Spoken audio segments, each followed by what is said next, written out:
Bangla practice সেটের এই 20টি প্রশ্ন থেকে আপনার স্কোর কত হলো কমেন্ট শেষে অবশ্যই জানাবেন। চলুন শুরু করি আজকের প্রথম প্রশ্ন। নিচের কোন শব্দটি একটি তৎসম শব্দের উদাহরণ? এ চামর, বি কেষ্ট, সি হাত, ডি চন্দ্র। সঠিক উত্তর হলো অপশন ডি চন্দ্র। যেসব শব্দ সংস্কৃত ভাষা থেকে অপরিবর্তিতভাবে সরাসরি বাংলায় এসেছে তাদের তৎসম শব্দ বলে। চন্দ্র তার একটি উদাহরণ। পরে প্রশ্ন 2, সন্ধি বিচ্ছেদ করুন। Rabindra. Option A, B, C, D এইগুলির মধ্যে কোনটি হবে সঠিক উত্তর? সঠিক উত্তর হলো অপশন এ, রবি যুক্ত হস্যই দন্তনদয় রফলা। হস্যইকার কিংবা দীর্ঘইকারের পর হস্যইকার কিংবা দীর্ঘইকার থাকলে উভয় মিলে দীর্ঘইকার হয়। এখানে রবি হস্যই শেষে এবং ইন্দ্র হস্যই, এই দুটি মিলে দীর্ঘই হয়েছে, তার জন্যে র বয়ে দীর্ঘই দন্তন্যদয় রফলা হয়েছে। পরে প্রশ্ন 3, ছেলেটি দৌড়াচ্ছে। এই বাক্যে দৌড়াচ্ছে কোন প্রকার ক্রিয়া? এ দ্বিকর্মক ক্রিয়া, বি সকর্মক ক্রিয়া, সি প্রযোজক ক্রিয়া, ডি অকর্মক ক্রিয়া। সঠিক উত্তর হলো অপশন ডি অকর্মক ক্রিয়া। যে ক্রিয়ার কোনো কর্ম থাকে না তাকেই অকর্মক ক্রিয়া বলে। এখানে দৌড়াচ্ছে ক্রিয়াটির কোনো কর্ম নেই। পরে প্রশ্ন 4, ভাষার ক্ষুদ্রতম একক কোনটি? এ বাক্য, বি পদ, সি ধ্বনি, ডি শব্দ। সঠিক উত্তর হলো অপশন সি ধ্বনি। মানুষের মুখ থেকে উচ্চারিত আওয়াজ বা ধ্বনিই হলো ভাষার ক্ষুদ্রতম উপাদান বা একক। পরে প্রশ্ন 5, নিচের কোন পদ্ধতিতে ব্যাকরণের সূত্রগুলি প্রথমে মুখস্থ করানো হয় এবং পরে উদাহরণ দেওয়া হয়? এ প্রাসঙ্গিক পদ্ধতি, বি অবরোহ পদ্ধতি বা ডিডাকটিভ মেথড, সি আরোহী পদ্ধতি বা ইন্ডাকটিভ মেথড, ডি ভাষা সংসর্গ পদ্ধতি। সঠিক উত্তর হলো অপশন বি অবরোহী পদ্ধতি বা ডিডাকটিভ মেথড। অবরোহী পদ্ধতিতে প্রথমে সাধারণ নিয়ম বা সূত্র শেখানো হয় এবং পরে উদাহরণের সাহায্যে তা স্পষ্ট করা হয়। পরে প্রশ্ন 6, বিদ্বান শব্দটির সঠিক স্ত্রীলিঙ্গ রূপ কোনটি? এ, বি, সি, ডি এগুলির মধ্যে সঠিক উত্তর হলো অপশন এ বিদুষী। সংস্কৃত নিয়ম অনুযায়ী বিদ্বান শব্দের শুদ্ধ স্ত্রীলিঙ্গ রূপ হল বিদুষী, বয় হস্যই দয় হস্যু মূর্ধন্যস্যে দীর্ঘই। পরের প্রশ্ন 7, সিংহাসন শব্দটি কোন সমাসের উদাহরণ? এ মধ্য পদলোপী কর্মধারয় সমাস, বি বহুব্রীহি সমাস, সি দ্বন্দ্ব সমাস, ডি অব্যয়ীভাব সমাস। সঠিক উত্তর হলো অপশন এ মধ্য পদলোপী কর্মধারয় সমাস। সিংহাসন এর ব্যাসবাক্য হল সিংহ চিহ্নিত আসন। এখানে মাঝের চিহ্নিত পদটি লোপ পেয়েছে, তাই এটি মধ্য পদলোপী কর্মধারয় সমাস। পরের প্রশ্ন 8, নিচের কোনটি লিখন দক্ষতার বা রাইটিং স্কিল একটি উদ্দেশ্য? এ পড়ার গতি বাড়ানো, বি নিজের চিন্তাভাবনাকে স্পষ্টভাবে ও গুছিয়ে প্রকাশ করা, সি শুনে বুঝতে পারা, ডি সঠিক উচ্চারণে আবৃত্তি করা। সঠিক উত্তর হলো অপশন বি নিজের চিন্তাভাবনাকে স্পষ্টভাবে ও গুছিয়ে প্রকাশ করা। লিখন দক্ষতার মূল উদ্দেশ্য হলো শিক্ষার্থীরা যেন তাদের নিজস্ব ভাব ও চিন্তাকে লিখিত আকারে অর্থপূর্ণভাবে প্রকাশ করতে পারে। পরের প্রশ্ন 9, উজ্জ্বল শব্দটির সঠিক সন্ধি বিচ্ছেদ কোনটি হবে? Option A, B, C, D এগুলির মধ্যে সঠিক উত্তর হবে অপশন ডি উৎ যুক্ত জল। ব্যঞ্জন সন্ধির নিয়ম অনুযায়ী ত বা দ এর পরে বর্গীয় জ বা ঝ থাকলে ত বা দ স্থানে বর্গীয় জ হয়। তাই উৎ হস্যৌ খন্দত্ব বা হস্যৌ ত যুক্ত বর্গীয় জ বয়ে ল জল সমান উজ্জ্বল। পরে প্রশ্ন 10, নম চমস্কি এর মতে শিশুরা ভাষা আয়ত্ত করে কারণ তাদের মধ্যে জন্মগতভাবে কি থাকে? Option A language acquisition device বা এলএডি, বি পরিবেশের চাপ, সি ব্যাকরণ মুখস্থ করার ক্ষমতা, ডি ভাষা অনুকরণ করার প্রবণতা। সঠিক উত্তর হলো option A, language acquisition device বা এলএডি।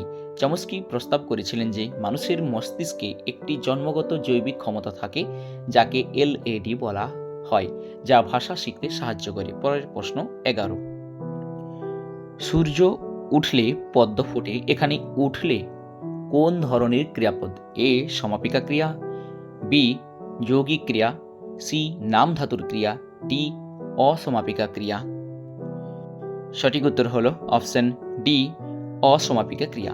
যে ক্রিয়া দ্বারা বাক্যের অর্থ সম্পূর্ণ হয় না, মনের ভাব অসম্পূর্ণ থাকে, তাকে অসমাপিকা ক্রিয়া বলে। এখানে উঠলে এটি একটি অসমাপিকা ক্রিয়া। পরের প্রশ্ন 12, শুদ্ধ বানানটি চিহ্নিত করুন। অপশনগুলি একটু দেখে নিন, এ বি সি ডি, তারপর যেটি সঠিক উত্তর মনে হবে সেটি বলুন। সঠিক উত্তর হলো অপশন এ, মুহূর্ত। বাংলা ভাষায় মুহূর্ত শব্দের সঠিক বানান হল ময় হস্রু, হয় দীর্ঘ এবং তয়ে রেপ।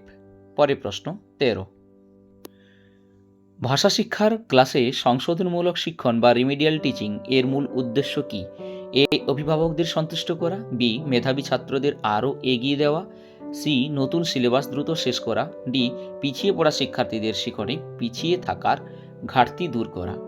সঠিক উত্তর হলো অপশন ডি, পিছিয়ে পড়া শিক্ষার্থীদের শিক্ষণে পিছিয়ে থাকার ঘাটতি দূর করা। যেসব শিক্ষার্থীরা সাধারণ ক্লাসে কোনো কারণে পিছিয়ে পড়ে বা নির্দিষ্ট ধারণা বুঝতে পারে না, তাদের চিহ্নিত করে সেই শিখন ঘাটতি দূর করাই রিমিডিয়াল টিচিংয়ের কাজ। পরের প্রশ্ন 14, আকাশ শব্দটির সঠিক সমার্থক শব্দ কোনটি?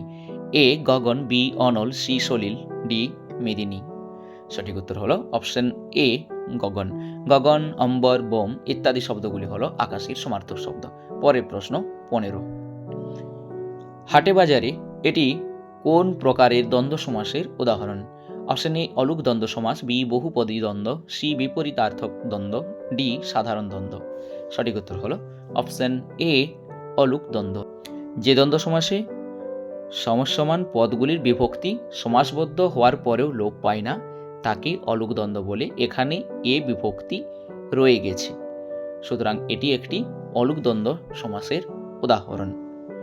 পরের প্রশ্ন 16, ভাষা অর্জনের ল্যাঙ্গুয়েজ অ্যাকুইজিশনের ক্ষেত্রে নিচের কোনটি সঠিক? এ এটি একটি সচেতন ও প্রাতিষ্ঠানিক প্রক্রিয়া, বি এটি কেবল বিদ্যালয়ের চারপাশেই সম্ভব, সি এটি একটি স্বাভাবিক এবং অবচেতন প্রক্রিয়া, ডি এর জন্য ব্যাকরণের নিয়ম জানা আবশ্যক। সঠিক উত্তর হলো অপশন সি, এটি একটি স্বাভাবিক এবং অবচেতন প্রক্রিয়া।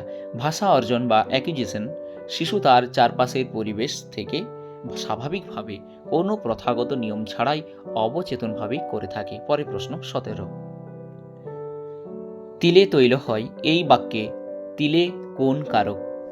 এ অপাদান কারক, বি অধিকরণ কারক, সি কর্তৃকারক, ডি করণ কারক। সঠিক উত্তর হলো অপশন এ, অপাদান কারক। যা থেকে কিছু বিচ্যুত, জাত, গৃহীত, উৎপন্ন বা ভীত হয় তাকে অপাদান কারক বলে। তিল থেকে তৈল উৎপন্ন বা জাত হয় বলে এটি একটি অপাদান কারক। পরের প্রশ্ন 18, পঠনের একটি উপদক্ষতা বা সাবস্কিল হলো স্কিমিং। এর মূল কাজ কি? এ পাঠ্যের মূল ভাব বা নির্যাসটি দ্রুত বুঝে নেওয়া, বি প্রতিটি শব্দের ব্যাকরণগত বিশ্লেষণ করা, সি কোনো নির্দিষ্ট তথ্য বা নম্বর খুঁজে বের করা, ডি নতুন শব্দার্থ মুখস্থ করা। সঠিক উত্তর হলো অপশন এ, পাঠ্যের মূল ভাব বা নির্যাসটি দ্রুত বুঝে নেওয়া। স্কিমিং হলো এমন এক পঠন কৌশল যেখানে পাঠক সম্পূর্ণ পাঠ্যটির উপর দ্রুত চোখ বুলিয়ে তার কেন্দ্রীয় ধারণা বা মূল সারমর্মটি বুঝে নেয়। এটি পেপারের ঠিক শিরোনাম পড়ার মতো। পরের প্রশ্ন 19, ক্ষুধার্ত শব্দটি সঠিক সন্ধি বিচ্ছেদ কোনটি? Option A, B, C, D. সঠিক উত্তর হলো অপশন সি, ক্ষুধা যুক্ত ঋত। আকার কিংবা অকারের পরে ঋত শব্দ থাকলে উভয়ই মিলে আর হয় এবং পূর্ববর্তী ব্যঞ্জনে আকার ও পরবর্তী বর্ণে রেফ হয়, তাই ক্ষুধাযুক্ত ঋত সমান ক্ষুধার্ত। আজকের লাস্ট প্রশ্ন 20, কন্টিনিউয়াস অ্যান্ড কম্প্রিহেন্সিভ ইভ্যালুয়েশন বা সিসিই এর মূল লক্ষ্য কি? এ, দুর্বল ছাত্রদের চিহ্নিত করে শাস্তি দেওয়া, বি, শিক্ষার্থীদের মধ্যে র্যাঙ্ক বা স্থান নির্ধারণ করা, সি, বছরের শেষে একটি বড় পরীক্ষা নেওয়া, ডি, শিক্ষার্থীর শিক্ষাগত ও সহশিক্ষাগত উভয় ক্ষেত্রে সামগ্রিক বিকাশ মূল্যায়ন করা। সঠিক উত্তর হলো অপশন ডি, শিক্ষার্থীর শিক্ষাগত ও সহশিক্ষাগত উভয় ক্ষেত্রে সামগ্রিক বিকাশ মূল্যায়ন করা। সিসিইর মূল উদ্দেশ্য হলো শিক্ষার্থীর শুধু পড়াশোনা নয়, তার আচরণ, সৃজনশীলতা ও সামগ্রিক ব্যক্তিত্বের বিকাশকে বছরভর নিয়মিত মূল্যায়ন করা। ভিডিওটা ভালো লেগে থাকে তাহলে ভিডিওটি একটি লাইক করে দিন, আর যদি আমার চ্যানেলে নতুন হয়ে থাকেন তাহলে অবশ্যই চ্যানেলটি সাবস্ক্রাইব করে নিন। আজকের ভিডিওটি এখানে শেষ করছি। যারা ডব্লিউবি টেট ও সিটেটের প্রস্তুতি নিচ্ছেন তাদের কাছে একটি অনুরোধ, ভিডিওটি আপনার বন্ধু বান্ধব অন্যান্য পরীক্ষার্থীদের সঙ্গে শেয়ার করে দিন যাতে তারাও উপকৃত হতে পারে। টার্গেট পয়েন্ট নলেজ জন্য মূলত সিডিপি এবং বিভিন্ন বিষয় প্যাডাগজি নিয়ে নিয়মিত চ্যাপ্টার ভিত্তিক ভিডিও আপলোড করা হয়, কারণ টেট পরীক্ষায় এই অংশ থেকে প্রায় 90 নম্বরের প্রশ্ন আসে। নিয়মিত এমন গুরুত্বপূর্ণ ভিডিও পেতে চ্যানেলটি অবশ্যই সাবস্ক্রাইব করে আমাদের সঙ্গে থাকুন। ধন্যবাদ, আবার দেখা হবে পরবর্তী ভিডিওতে।